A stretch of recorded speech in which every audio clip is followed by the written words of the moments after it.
A gente morava numa casa grande, um sobrado antigo com piso de taco e um quintal que acabava num matagal. Ficava num daqueles bairros onde o asfalto parece estar sempre desistindo, se esfarelando até virar terra. Foi a casa que sobrou para a minha mãe depois que meu pai foi embora. Acho que para ela, as paredes daquele lugar eram só um lembrete do que ela tinha perdido. Eu tinha 11 anos e não entendia direito o que era a depressão dela. Para mim, era só um fato da vida. Minha mãe, Sueli, era quase um fantasma dentro de casa. Passava a maior parte do dia no quarto dela, com as janelas de veneziana quase sempre fechadas, deixando entrar só umas frestas de luz empoeirada. O quarto tinha um cheiro específico, uma mistura do cigarro que ela fumava um atrás do outro com um perfume doce e antigo que já tinha azedado um pouco. Ela não era cruel nem nada disso, só estava ausente, flutuando. Às vezes, eu tentava puxar assunto, contar alguma coisa da rua, mas os olhos dela não me viam de verdade. Era como conversar com alguém que está do outro lado de um vidro muito grosso. Com o tempo, eu meio que desisti. Minha válvula de escape era o lado de fora. Eu passava horas no quintal ou nos terrenos baldios da vizinhança, caçando qualquer bicho pequeno com uma pistola de bolinha de tinta, inventando missões e aventuras sozinho. Era melhor do que ficar dentro de casa ouvindo o silêncio e o estalo que o assoalho de madeira dava de vez em quando. Não era uma casa triste, entende? Era pior. Era uma casa vazia. E eu acho que um lugar vazio sempre acaba chamando alguma coisa para dentro. E o que começou a preencher aquele vazio não foi nada bom. Foi algo que entrou na casa pelas mãos de Dona Lourdes, a senhora que fazia a limpeza e cozinhava pra gente. Ela era uma presença muito mais constante que a minha mãe.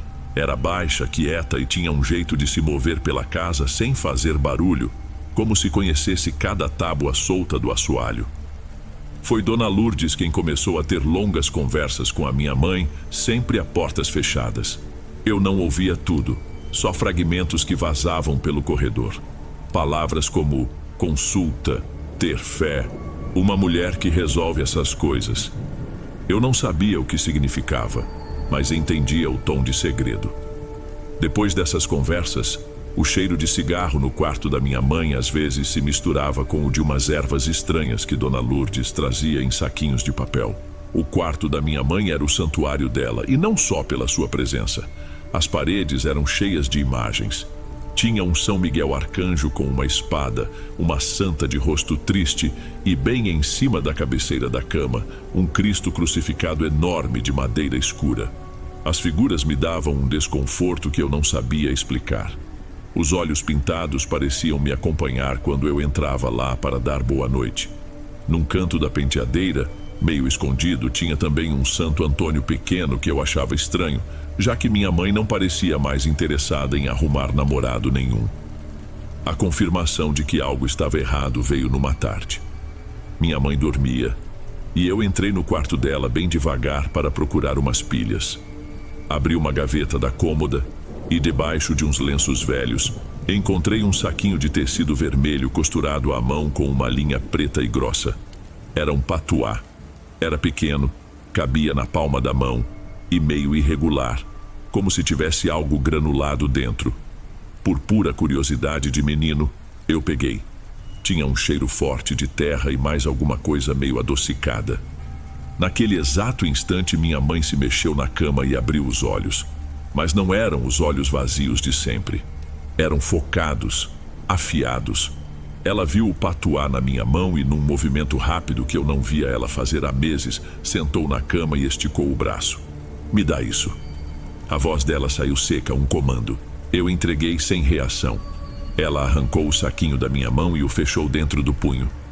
Não é para você mexer aqui, nunca mais. Depois disso, ela deitou de novo, virou para a parede e o silêncio voltou. Mas um silêncio diferente. Um silêncio que agora tinha um segredo. E os santos na parede pareciam ter visto tudo. Depois daquele dia, eu passei a evitar ainda mais o quarto da minha mãe.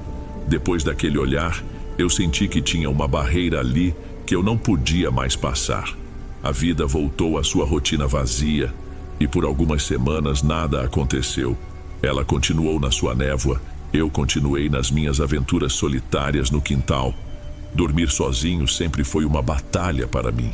O escuro do meu quarto parecia se esticar, ganhar cantos que não existiam durante o dia. Em noites piores, quando a sensação de ter alguém me olhando no corredor ficava forte demais, eu cedia, pegava meu travesseiro e ia para o quarto dela. Ela nunca acordava de verdade quando eu deitava ao seu lado. No máximo resmungava alguma coisa e se virava. Mas só de estar ali, com o barulho da respiração dela e o som do ventilador de teto, eu me sentia mais seguro. Aquele ventilador era uma coisa importante na casa. Um modelo antigo, de pás de madeira que girava com um zumbido baixo e constante. De vez em quando, uma das pás fazia um clique rítmico. Era o som que preenchia as madrugadas, um barulho de máquina que me ajudava a dormir. Naquela noite, o calor estava insuportável, denso, do tipo que deixa o lençol grudando na pele. Eu tinha tido um sonho ruim, não lembro com o quê, e fiz o caminho habitual até o quarto da minha mãe. Deitei na beirada da cama, encharcado de suor, e fiquei olhando o ventilador girar, esperando o sono vir. E então aconteceu. Com um estalo seco vindo da rua, a energia acabou. O mundo ficou em silêncio. O zumbido do ventilador morreu. O clique rítmico cessou. E o que ficou no lugar foi uma quietude que parecia pesada.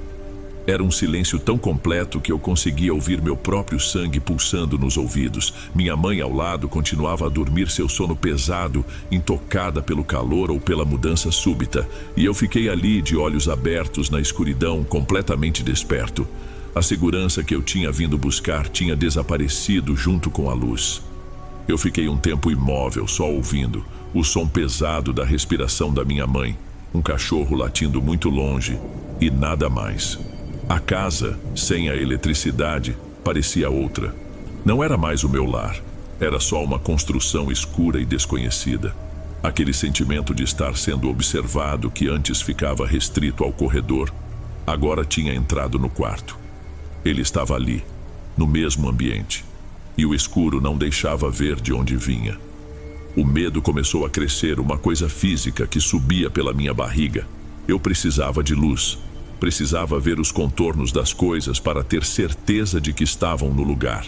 Lembrei que minha mãe sempre deixava uma vela e uma caixa de fósforos na gaveta da mesa de cabeceira, para o caso de a energia acabar. Com o maior cuidado do mundo, me inclinei por cima dela, que nem se mexeu. Minha mão tremia tanto que eu mal conseguia abrir a gaveta. O barulho da madeira correndo pareceu um trovão no silêncio. Peguei a vela, risquei 1, 2, 3 fósforos até conseguir acender o pavio. Uma luz pequena e amarelada tremeu, jogando a escuridão para os cantos do quarto. As sombras que se formaram eram longas, disformes. Por um segundo, eu me senti um pouco melhor. Mas foi só por um segundo. Porque então eu senti, não foi um toque nem um som, foi uma pressão.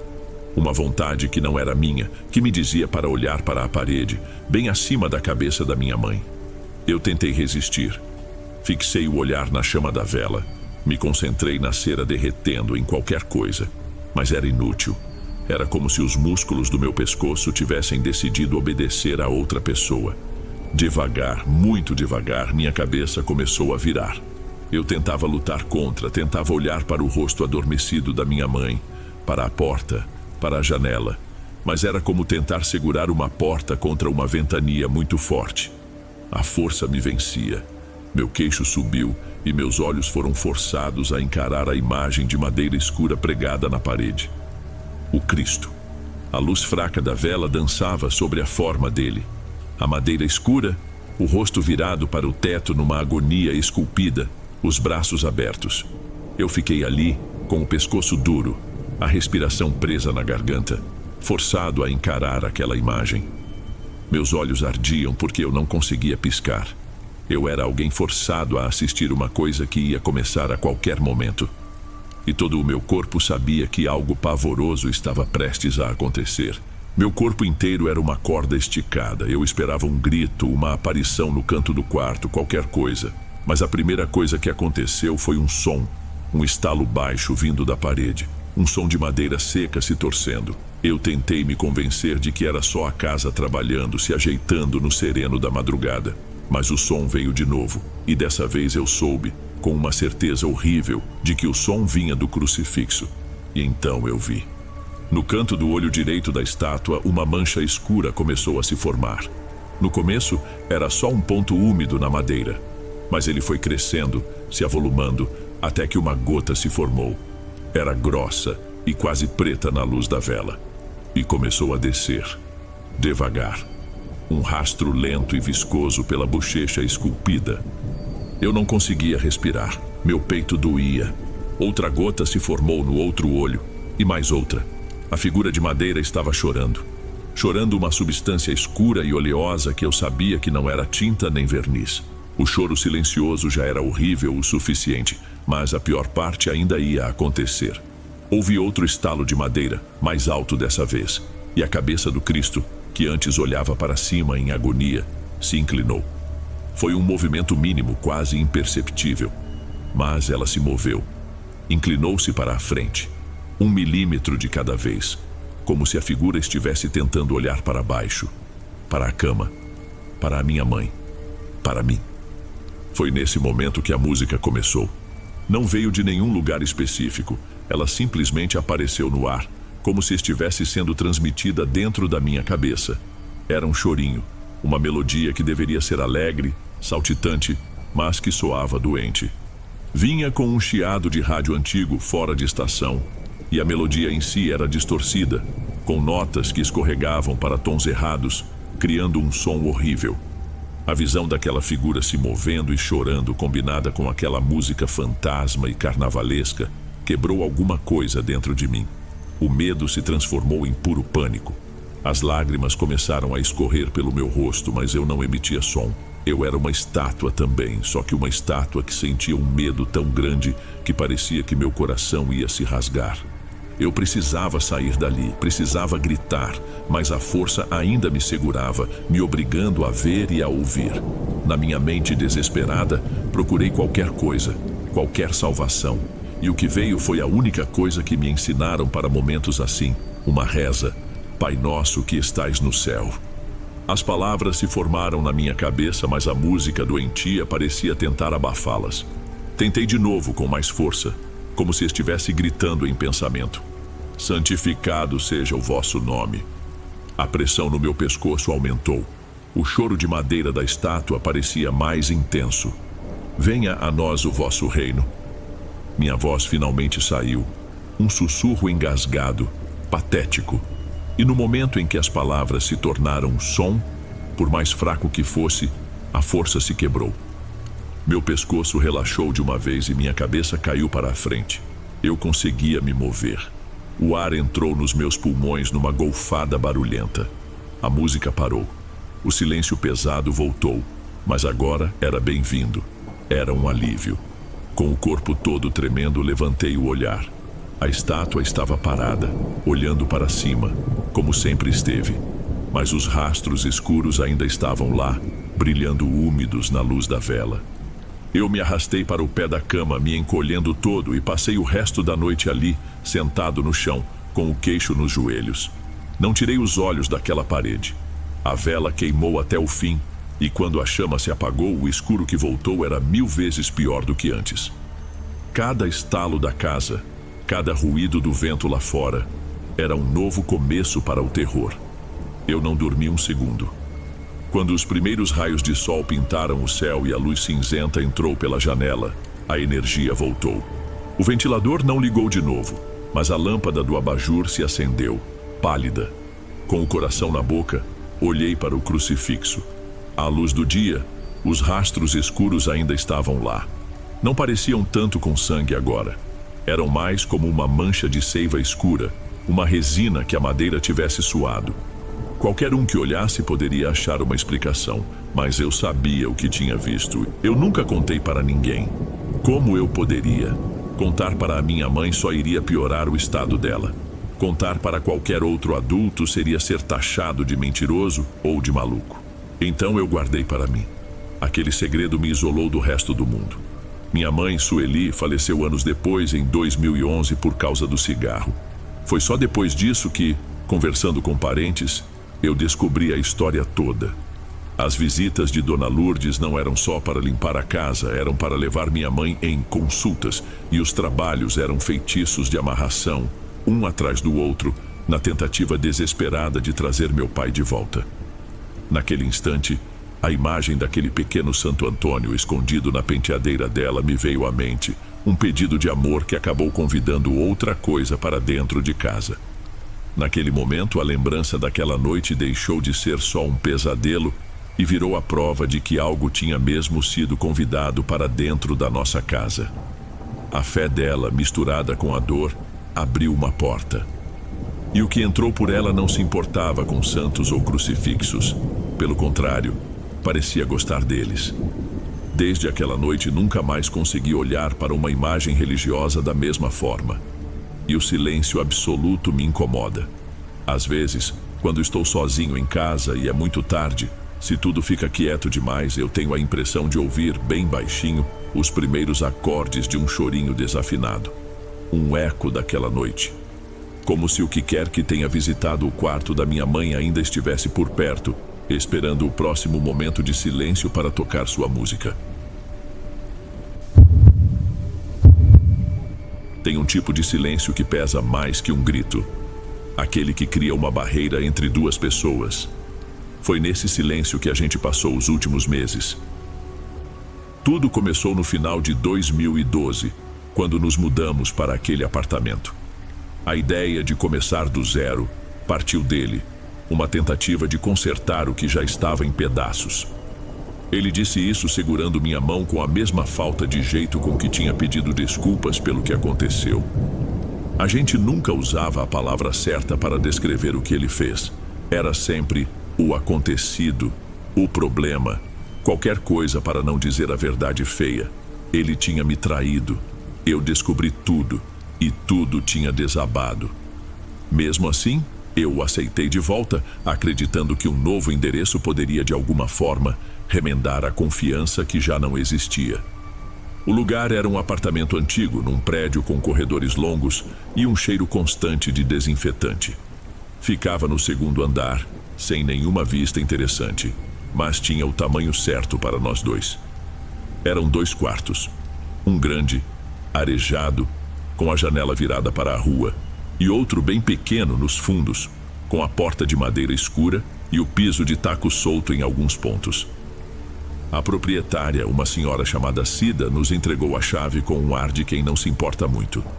O inquilino anterior morou aqui por mais de 20 anos. Morreu faz uns meses. Ela comentou, como se falasse do tempo. O coitado se foi dormindo, nem deu trabalho. Eu senti um desconforto na hora, mas não disse nada. Vicente apenas deu um riso sem graça, tentando aliviar o clima. Pelo menos é um lugar sossegado, não é? Os primeiros dias foram exatamente isso, sossegados e estranhos. Montamos nossas coisas, arrumamos a cama no quarto grande e tentamos agir como um casal normal. Mas a gente fingia que estava tudo normal. A gente ligava a televisão só para ter um barulho de fundo preenchendo o vazio. Na cama, eu sentia a tensão no meu corpo sempre que ele se mexia. Cada um ficava na sua metade do colchão, separados por um espaço enorme de silêncio. O quarto pequeno ficou fechado. Não tínhamos móveis para ele, a não ser uma cadeira de palha que já estava lá e umas caixas velhas. Para mim, aquele cômodo nem existia. Era só uma porta fechada no fim do corredor, pelo menos até a primeira noite. Foi numa quinta-feira, umas 2 ou 3 semanas depois da mudança. Eu já estava quase pegando no sono quando escutei. Não era um barulho alto, mas era nítido o suficiente para me despertar de vez. Era um zumbido baixo que parava e voltava. Uma vibração. A primeira coisa que pensei, claro, foi no meu celular.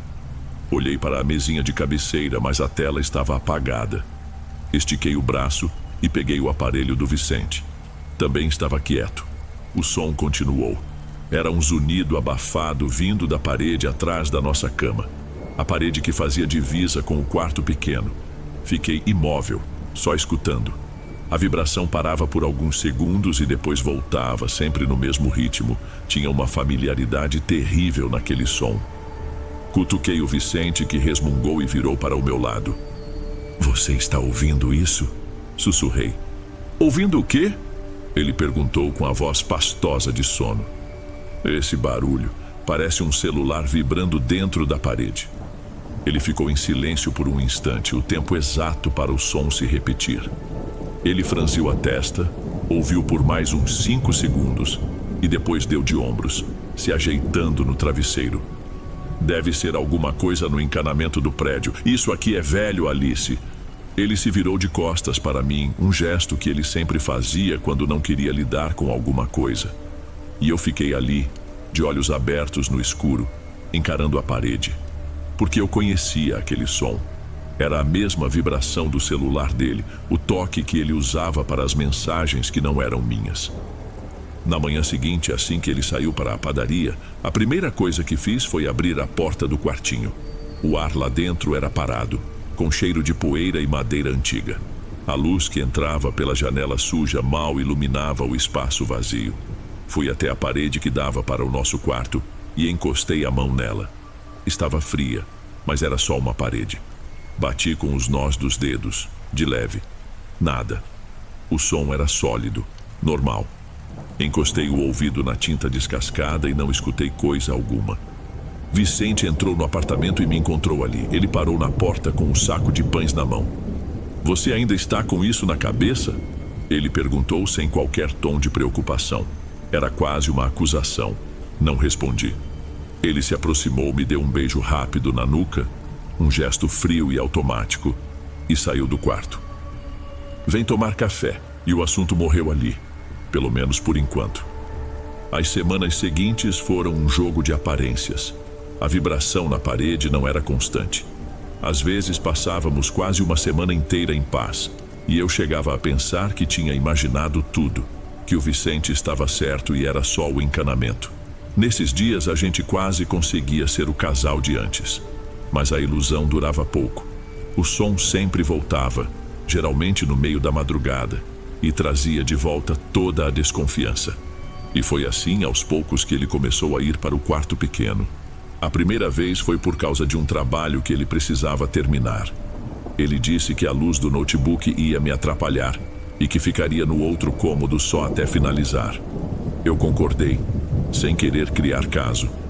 Mas quando acordei de manhã, ele não estava do meu lado. Espiei pelo corredor e vi a porta do quartinho entreaberta. Ele tinha adormecido no chão, com a cabeça apoiada numa almofada, o computador desligado ao lado.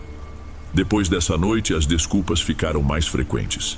Uma vez, era porque estava começando um resfriado e não queria me passar. Na outra, porque tinha tido um dia estressante e precisava de silêncio absoluto. Cada desculpa enterrava um pouco mais o que a gente ainda tinha. Eu fingia que não me importava, que entendia a necessidade de espaço dele. Mas toda vez que eu passava por aquela porta, via um pedaço dele se afastando de mim.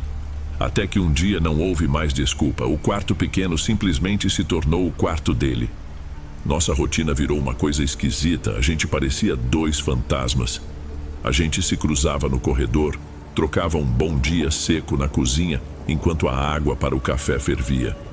Ele estava sempre com uma aparência cansada, os olhos fundos e olheiras que nenhuma noite de sono parecia curar. Às vezes, eu acordava com sede e o ouvia tossir do outro lado da parede. Uma tosse seca, de fumante. Eu sabia que ele tinha voltado a fumar escondido. Espiando pela fresta da porta, eu via o cinzeiro no chão, ao lado de um copo sujo e de migalhas de pão.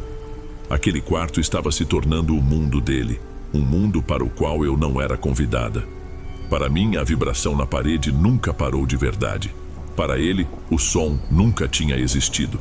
E quando me dei conta, o apartamento de 2 quartos tinha se tornado, na prática, 2 kitnets. Ele morava na dele e eu na minha.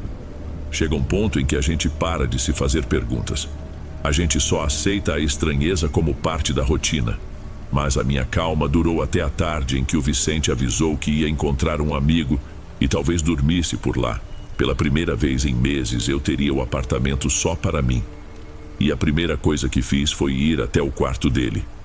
Respirei fundo e girei a maçaneta. O cheiro de cigarro e de ar viciado me atingiu em cheio. A cadeira de palha estava num canto, coberta de roupas amassadas. No chão, o colchão fino, o cinzeiro transbordando e um prato com restos de comida. Meu olhar correu pelo cômodo e parou na parede, a mesma de sempre. Fui até ela, o coração batendo um pouco mais rápido. Passei os dedos pela superfície fria e senti.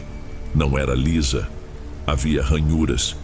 Olhei mais de perto e vi uma série de pequenos talhos verticais, arranhados na tinta, como um prisioneiro contando os dias. E mais embaixo, perto do rodapé, outras marcas, quase ilegíveis.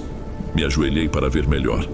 Eram palavras, riscadas com algo pontudo. Foi só uma vez. E um pouco mais para o lado, me perdoa. Senti um calafrio, mas não era de frio.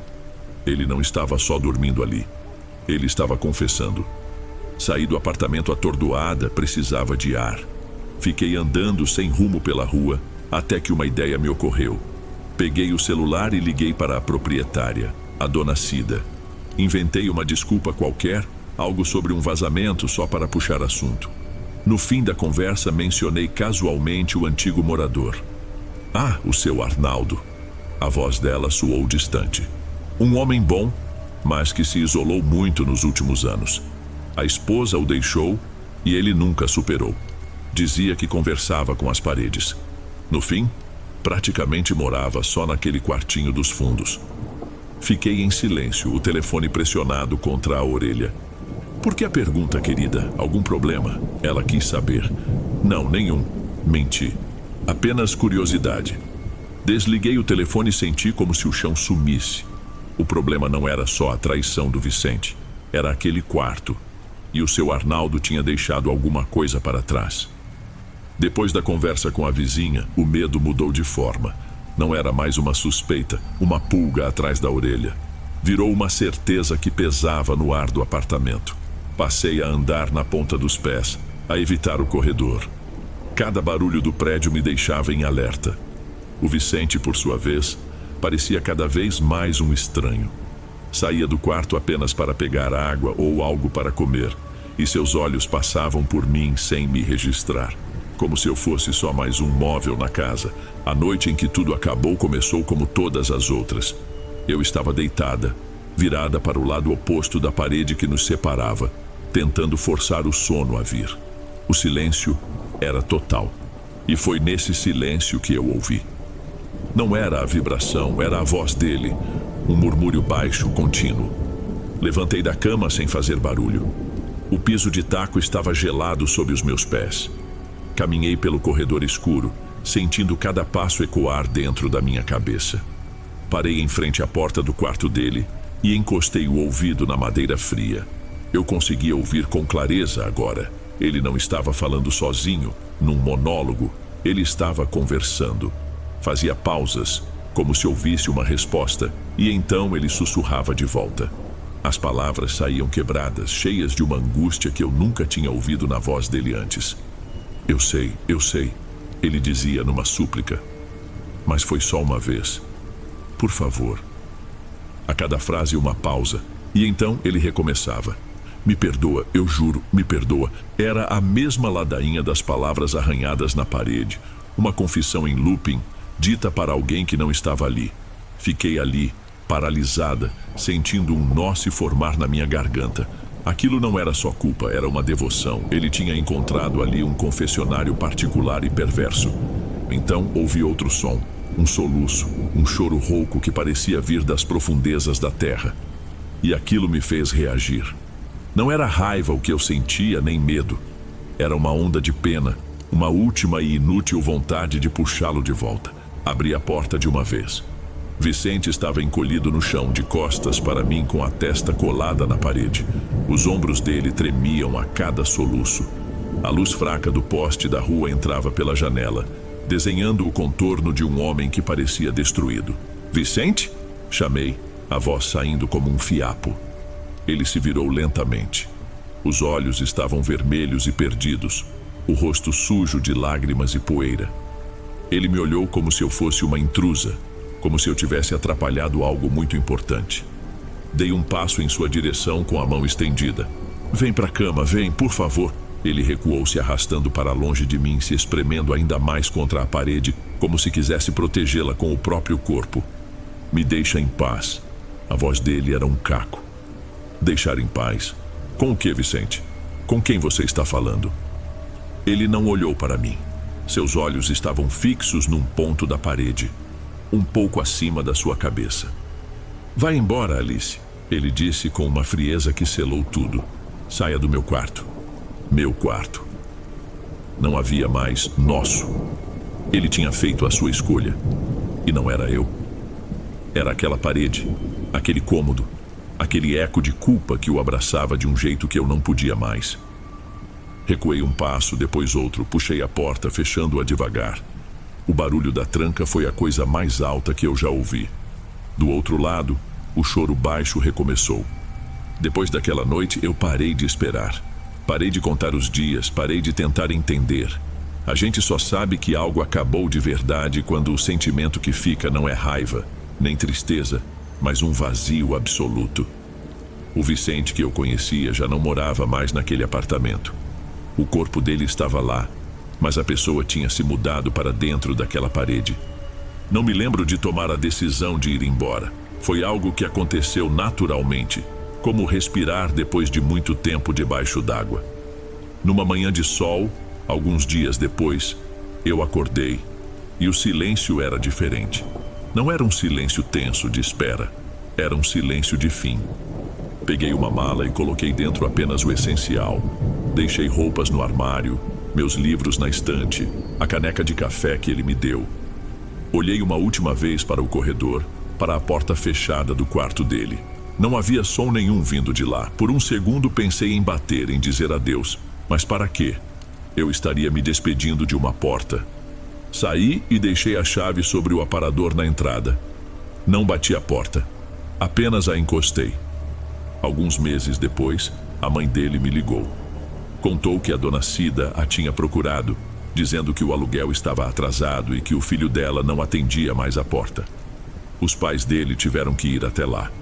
Encontraram ele num estado horrível, muito mais magro, vivendo na sujeira daquele quarto. Ele mal os reconheceu. A mãe dele, chorando, me pediu para tentar conversar com ele para ajudar. Mas eu não consegui. Como eu poderia ajudar alguém que não queria ser salvo? Para mim, o Vicente já tinha morrido naquela noite, de frente para aquela parede. Soube que o levaram para a cidadezinha de onde a família dele veio, no interior. Dizem que, com o tempo, ele melhorou. Eu espero que sim. De todo o coração, eu espero que ele tenha encontrado alguma paz. Às vezes, quando o silêncio da minha casa nova fica muito grande, eu me pergunto o que era aquilo. Se era o encanamento velho, o fantasma do antigo morador, ou se éramos apenas nós dois, nossa culpa e nossos segredos batendo de dentro para fora até que não sobrasse mais nada. E então, por um instante, tenho a certeza de ouvir uma vibração familiar e silenciosa, vindo de muito, muito longe.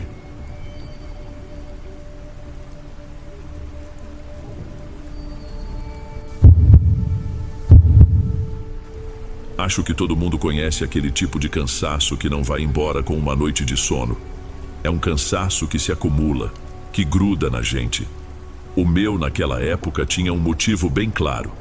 Uma lojinha de eletrônicos que eu tinha acabado de abrir. Todo o dinheiro da família estava ali, então não existia dia, noite ou madrugada. Se um cliente quisesse comprar, eu estaria lá.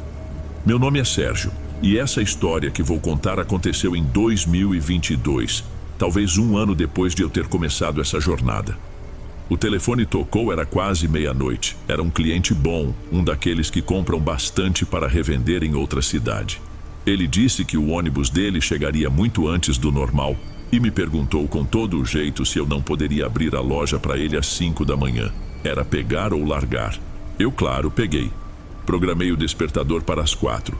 Quando ele soou, o mundo ainda estava no escuro completo. Levantei, passei uma água no rosto e nem me dei ao trabalho de tomar um café.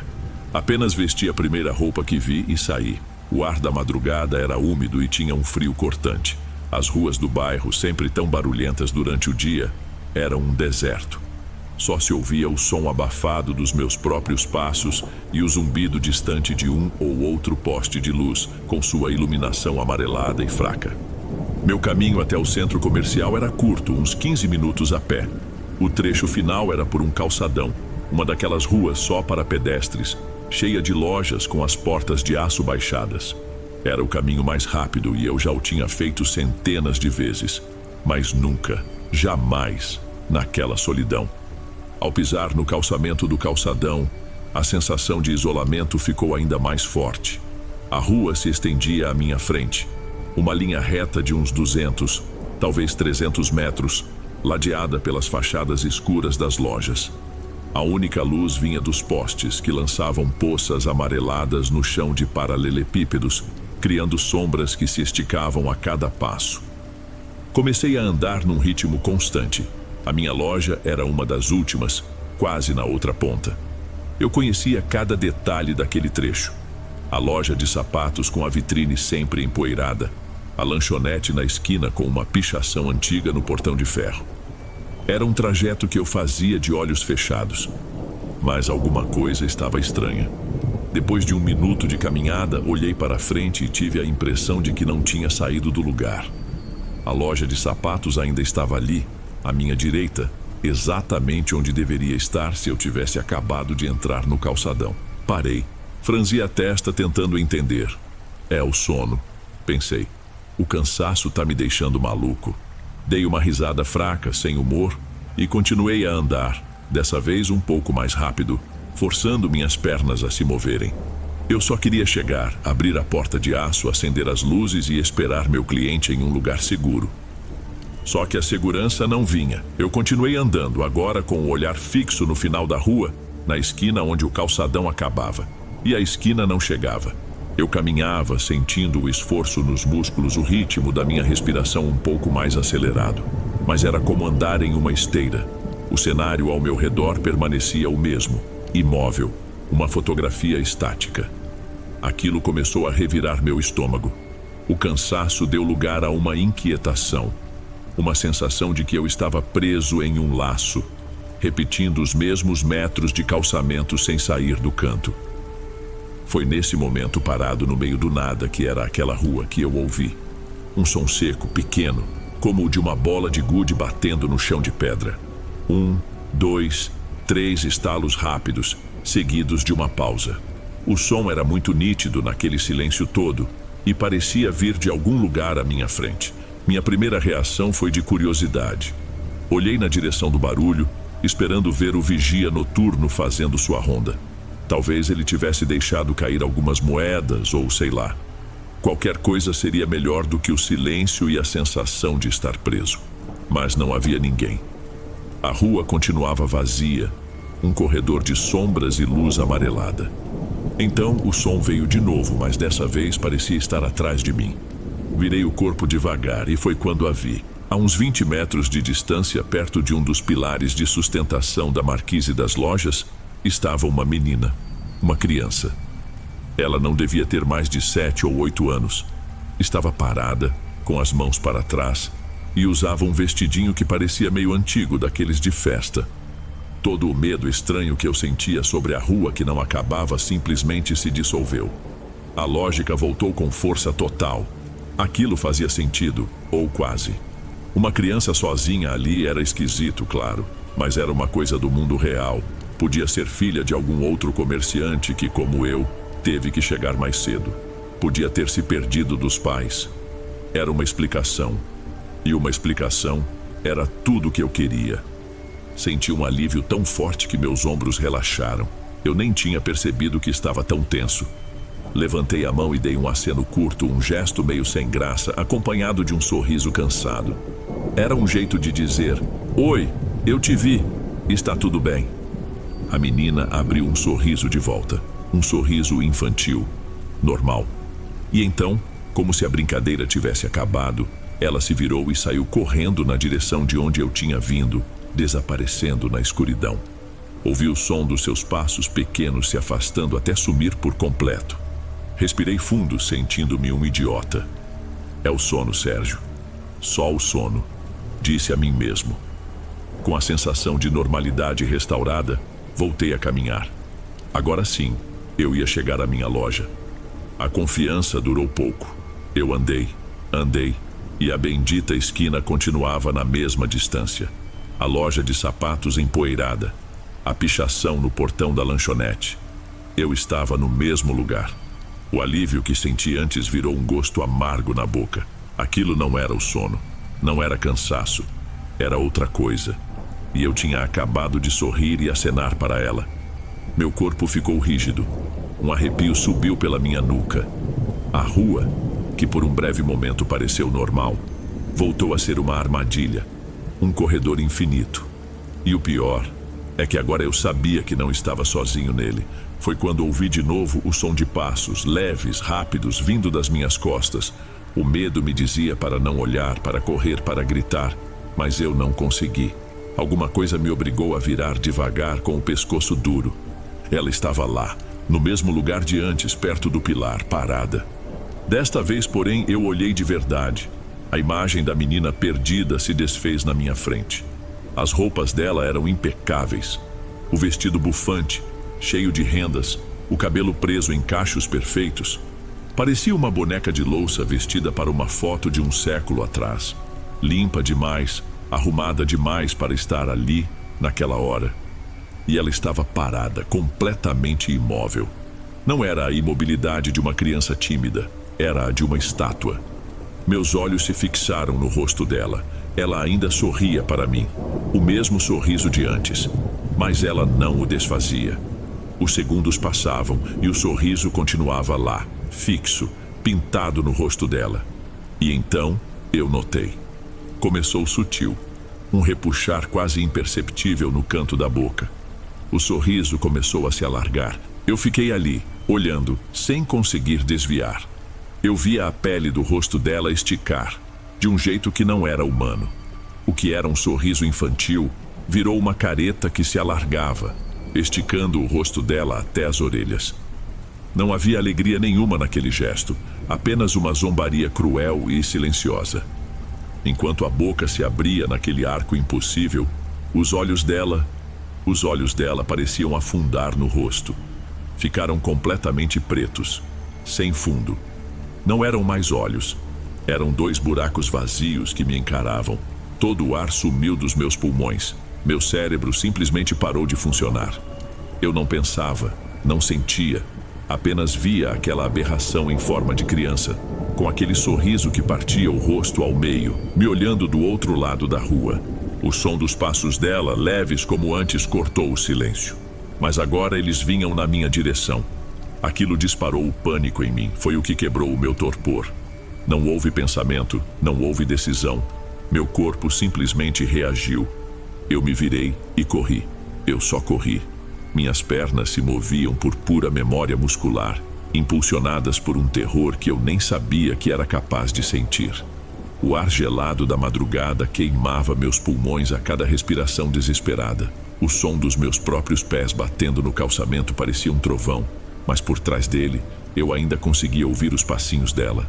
Leves, rítmicos e sempre na mesma distância. Eu não olhei para trás. Não ousei.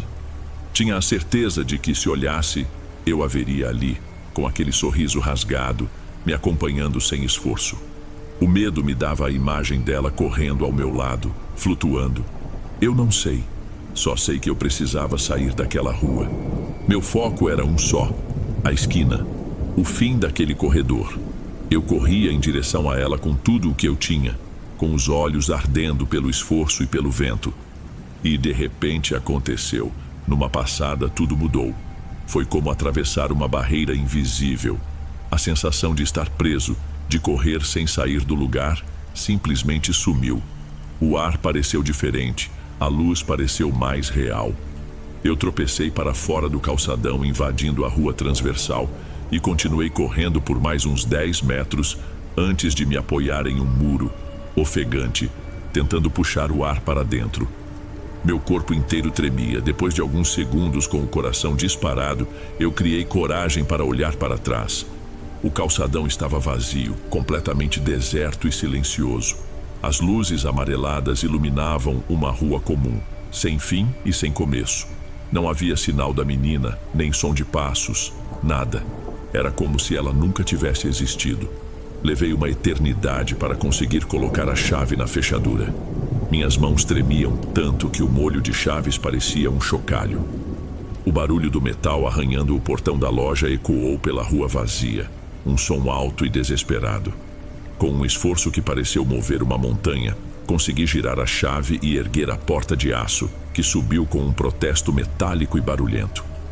Entrei no escuro da loja e a primeira coisa que fiz foi bater no interruptor. Todas as luzes se acenderam de uma vez, revelando o ambiente familiar das prateleiras, caixas e o meu pequeno balcão. Corri para a porta, baixei-a com um estrondo e a tranquei por dentro. Girei a chave extra, o ferrolho, tudo o que eu podia. Só então me permiti respirar encostado na porta fria, com o corpo todo dolorido. Minha mente era um caos. Eu tentava reconstruir o que tinha acontecido, mas as imagens se embaralhavam.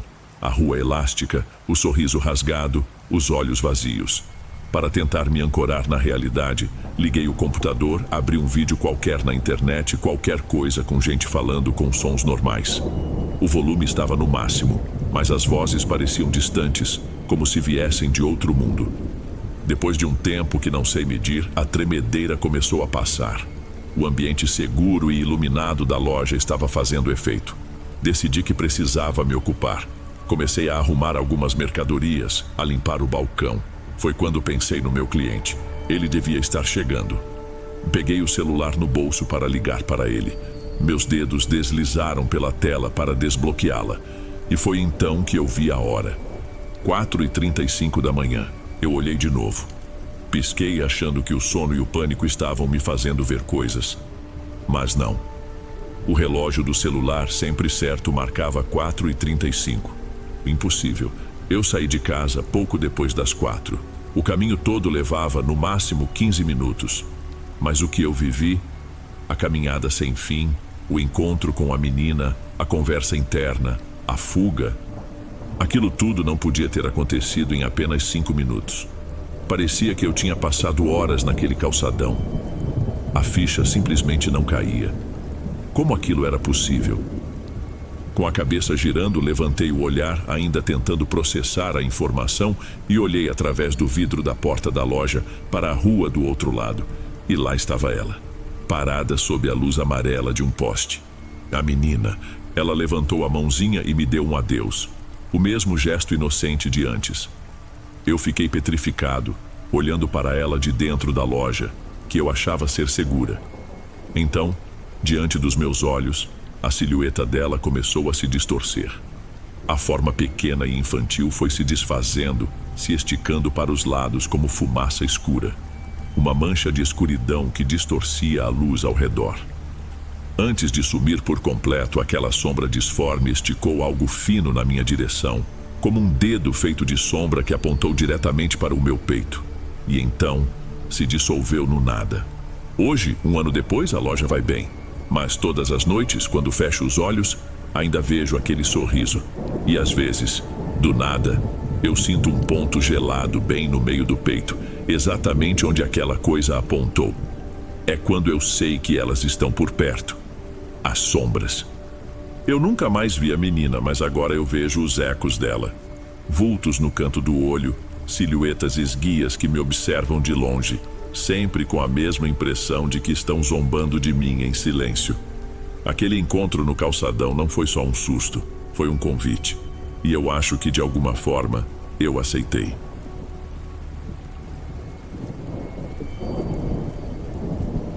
Bem, amigos, esses foram os relatos de hoje. Espero de coração que tenham gostado. Lanço vídeos novos por aqui todos os dias e ficarei muito feliz em te ver nos próximos. Agora na tela, estou deixando outros 2 bons vídeos que certamente irão gostar. Um abraço do Dom e eu te vejo por lá.